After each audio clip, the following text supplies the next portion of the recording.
Media ang boses ng publiko at ng demokrasya. Kung kaya't ang atensyon nito ang sinasabing puntirya ni Captain Mendoza.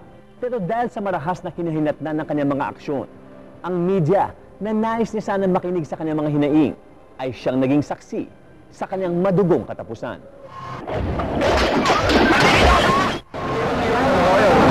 Pinusasan.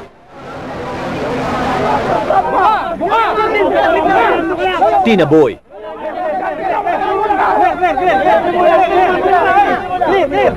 Pakuha niyo na yung baterya dito.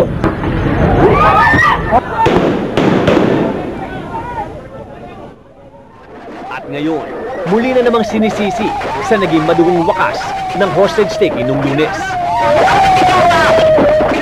Ang karapatang ito na ginagarantiya ng Philippine Constitution ang sandigan ng media sa lahat ng kanilang mga media coverage.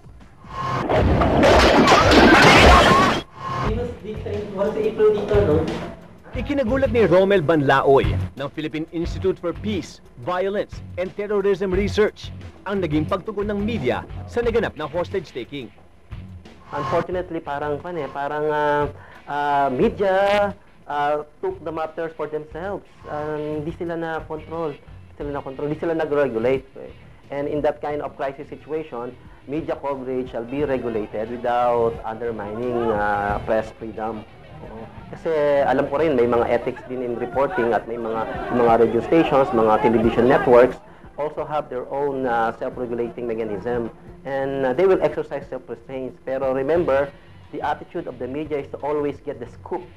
Nako-compete yan for scoop. So, unless you have strong regulatory mechanism, media will just run awry on the situation.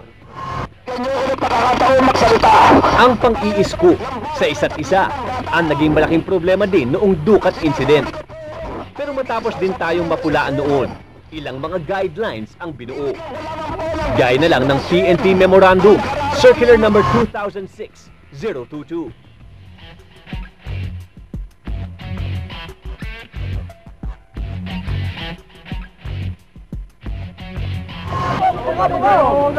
Itong alituntuning isnagawa ng PNP, katibay na may kapangyarihan silang limitahan ng media sa pagko-cover ng mga sensitibong pangyayari tulad ng hostage taking. So DJ, yung kabilang dito ang limitadong live telecast. Ang pansamantalang pagtatago ng pagkatao ng hostage taker at hostage victims. Sa pagkakataong ito, hindi lang ang pangalan ni Mendoza ang binanggit sa ere, kundi maging ang mga turista na posibleng nasa loob ng bus.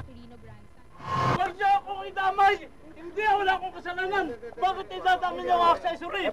Kabilang sa naunang inilive ng ilang media group at hindi ng TV5 News ang aktwal na pag-aresto sa kapatid ng hostage taker. Ginaganyan mo nila yung mga kapatid ko! Wala namang kinalaman yan!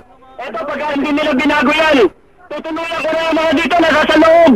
Bagay na napanood pa nito sa loob ng bus. Isa pa ring paglabag sa guidelines ng PNP. Pakawalan nila yung kapatid ko, kundi magbabaril ako dito ng isa! Siguro ang pagkukulang nga doon, hindi naisip ng media na maaaring nanonood si Mendoza noong mga panahong pinapakita nila ang pag-aresto sa kapatid niya. Yun ang hindi natin naisip noon. At nakita ko yung mga reporters, nire-report din nila na they are only 50 meters to 200 meters away from the incident scene. Sabi ko, it's very unusual to see media going very close to the incident. Ang Senadong ito ang nakapagpagalit daw sa hostage taker. Pero ang pag-usap din nitong broadcaster na si Erwin Tulfo at ni Mendoza na ipinalabas sa isang radio station ay matindi ring binatikos. I was on the ground because we are doing a special coverage because ang correspondent din po ako sa DZXL, RMN. Sumisigaw po yung si Captain Mendoza na papatayin ko itong isa-isahin ko ito, kunin lang pakawalan yung kapatid ko. Give you 5 minutes. Hindi na po umabot kasi ng 5 minutes, sir. Okay, ikaw yung huling kausap ni Dalawa po kami, Your Honor. Lahat may code of ethics at alam yan dapat ng bawat broadcast journalist. Hindi ka pwedeng maging reporter nang hindi mo alam kung ano ang code of ethics. In hostage crisis situations, For example, hindi tayo pwedeng nakikipagnegosasyon. Number one, bawal na bawal sa atin yan. Ngayon, may diferensya ang negosasyon at interview. Magkaiba yun, ha? Pwede kang mag-interview, pero huwag kang makikipagnegosasyon. Hindi mo trabaho yan. Merong nag-interview sa radyo, si Erwin, nag-interview sa RNN. Yung nire-represyon ninyong ano na ho nangyari? Anong sabi po ni Colonel Yerba? Walang dumarating na media. Kanina ko pang tanghali ni media na ako papapasukin ko dito. Ang sabi, natatakot daw. Sinungaling siya. Lumapit siya doon sa bintana. Hindi lang magpapasok ng media ngayon. Okay, sa may bintana. Pwede kayo. Sa bintana lang. Okay. Pakawalan nila yung kapatid ko, kundi magbabaril ako dito ng isa. Kaya yung kapatid ko, hindi raw yata. Ayun na, nakikita ko rito, wala na sa TV. Ginagawa nilang baboy yung kapatid ko ng pulis.